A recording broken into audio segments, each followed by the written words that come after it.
이 말씀을 듣는 하나님 나라의 거룩한 백성들 가운데 만왕의 왕이신 하나님께서 부어주시는 은혜와 평강이 충만케 임하시기를 축복합니다.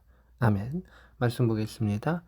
마가복음 8장 22절입니다. 벳세다에 이르러 사람들이 맹인한 사람을 데리고 예수께 나와 손대시기를 구하거늘 이것은 이제 치료해 주시기를 구하는 것이죠. 손댄다라고 하는 것은 책임져 주시고 돌봐주시고 낫게 하신다라고 하는 여러 가지 의미를 가지고 있습니다.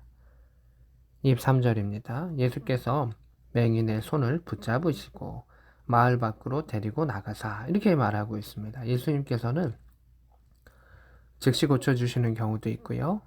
어디로 가라라고 명령하신 경우도 있었는데 여기서는 그의 손을 붙잡고 나가십니다. 사람이 많은 곳이 아니라 단독으로 예수님을 만날 수 있는 그곳으로 그를 데리고 가셨습니다.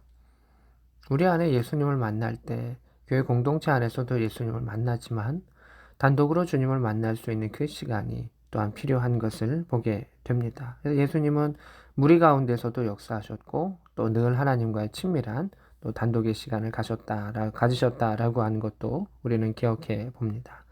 마을 밖으로 데리고 나가셨습니다. 한적한 곳으로 데리고 나가셨습니다.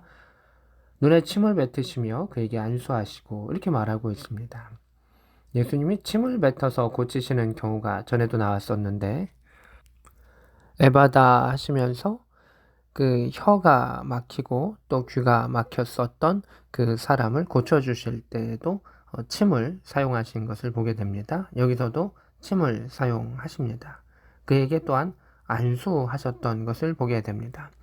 왜 침을 뱉으셨는가? 그건 정확히는 모릅니다. 물음표입니다. 근데 예수님께서는 어떨 땐 말씀으로 하시고 어떨 땐 침으로 하시고 어떨 때는 그 말씀도 명령형으로 또 다르게 이야기하시고 그 다양한 그러한 처치를 해주신 것을 보게 됩니다.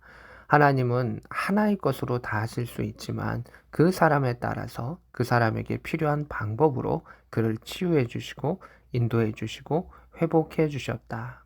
많은 병자들 가운데 다양하게 주님께서 행하신 것을 보게 됩니다. 그에게 안수하시고 무엇이 보이느냐 물으시니 이렇게 되어 있습니다. 보통은 치료하시고 눈을 뜨게 되고 또 치료하시고 그 일이 되고 가라 너 믿음대로 되었다 이렇게 하시는 경우가 많은데 여기서는 예수님께서는 좀 더 특별한 모습을 보이죠. 손을 잡고 데려가신 것도 눈에 침을 뱉으신 것도 또 특별하지만 무엇이 보이냐라고 물어봐 주시는 것을 보게 됩니다. 24절입니다.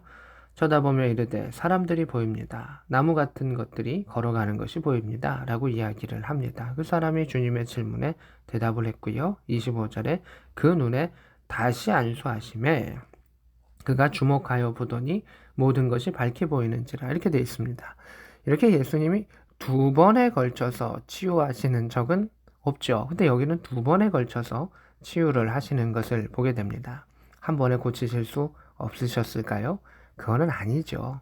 죽은 자도 살리시는 그 전능하신 하나님의 아들 그 예수 그리스도께서 한 번에도 하실 수 있었죠. 근데 여기서 우리가 주목하는 것은 이 단계가 있다라고 하는 것도 주목해야 한다는 겁니다. 예수님께서는 이 기적들을 통해서 이 하나의 말씀이 오늘날 우리에게 전해지는 것을 당연히 알고 계시죠. 그래서 하나님의 기적과 일들은 단번에 이루어지는 것과 과정을 이루어지는 것, 침을 뱉어서 발라주시는 것과 또 우리를 손을 잡고 이끌어 주시는 것, 다양한 그러한 상황 속에서 하나님의 기적이 이루어지기 때문에 우리는 그 주님에 대한 신뢰, 이렇게 내 손을 붙잡고 이끄시면 이끄시는 대로 침을 뱉으사 그 눈에 바르시거나 그 메인 것에 막힌 것에 또 여러 가지 것 가운데 하나님 그렇게 행하시면 예수께서 그렇게 행하시면 그것을 받아들일 수 있는 그 믿음의 역사가 필요하다라고 하는 것입니다. 주님께서 처음에 기도하셨을 때 어느 정도 열렸습니다. 그리고 다시금 기도하실 때 모든 것이 밝히는 역사가 있습니다. 우리의 기도의 일들 가운데 과정이 필요할 때들이 있습니다. 한 번에 여실 수도 있지만 그 과정을 통해서 하나하나 적응하게 하시고 믿음이 성장하게 하시고 이끄시는 하나님의 모습을 보게 됩니다. 이것은 배려인 것이죠. 주님께서는 모든 것을 행하실 수 있습니다.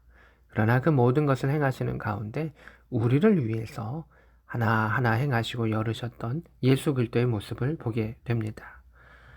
26절입니다. 예수께서 그 사람을 집으로 보내시며 마을에 들어가지 말라라고 이야기하셨습니다. 기적을 행하실 때 이렇게 이야기하실 때가 있습니다. 너가 기적을 받았으면 제사장에게만 보이고 집으로 돌아가라 이렇게 이야기하시고 사람들에게 막 이야기할 것을 원하지 아니하실 때가 있습니다.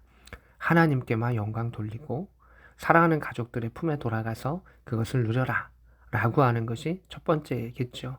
기적을 체험케 하셨던 하나님의 은혜는 우리가 하나님께 기쁨과 감사와 찬양을 돌리게 하시는 그것을 필요한 것이죠. 그리고 또 예수님께서 또 마을로 들어가지 말라라고 하셨던 두 번째 이유는 무엇일까요? 그것으로 인해서 오히려 더 혼잡해지는 거죠. 사람들이 그 환자에게, 그 눈먼 자에게 더 많이 몰리는 것도 주님 원치 아니하시고 그는 하나님을 주목해야 했었으니까요. 또한 이 환자를 통해 가지고 더 많은 환자들이 예수님께 막 모이는 것을 주님 원치 아니하셨죠. 왜냐하면 예수님께서는 이제 무엇을 준비하셔야 할까요? 죽음을 준비하십니다. 십자가의 죽음을 준비하셔야 되는 그러한 단계인 것이죠. 그래서 그 다음에 이렇게 보면 베드로에게 넌 나를 누구로 사람들은 나를 누구라 하고 넌 나를 누구라 하느냐 이렇게 질문을 하시죠. 죽음을 준비하시는 그 모습이죠. 병든 자를 치유하시고 뭐 하시는 모습도 다 필요하지만 사람은 언젠가는 또 병들게 되고 이 눈뜬 자도 죽음을 맞이하게 됩니다. 다 나이가 들고 죽을 수밖에 없는 연약함입니다. 그래서 주님께서는 십자가의 사건을 통해서 영원한 생명과 부활의 역사, 그것을 우리에게 허락하여 주시기 위해서 본질을 준비하고 계셨던 것입니다. 우리의 꿈과 소망과 또 아픔과 연약함과 기대 가운데서도 외면치 아니하시지만 진정으로 우리에게 필요한 부활의 소망을 또 천국에 대한 새하늘과 새 땅에 대한 것을 주시기 위해서 주님은 그 길을 준비하셨고 또 마을로 들어가지 말라라고 당부하셨던 것을 보게 됩니다. 하나님은 우리를 사랑하시고 우리에게 빵과 떡과 그 필요가 무엇인지 아십니다. 또한 그러면서도 너희는 먼저 그의 나라와 그 일을 구하라 라고 말씀하셨습니다. 하나님의 뜻과 계획과 우리에게 주시는 영원한 상급을 얻는 가운데 또 그 은혜를 누리는 가운데 오늘 이 땅 가운데서도 하나님 주시는 그 삶을 아름답게 살아갈 수 있는 복된 저와 여러분 될 수 있기를 우리 구주 예수 그리스도의 이름으로 축복합니다. 아멘.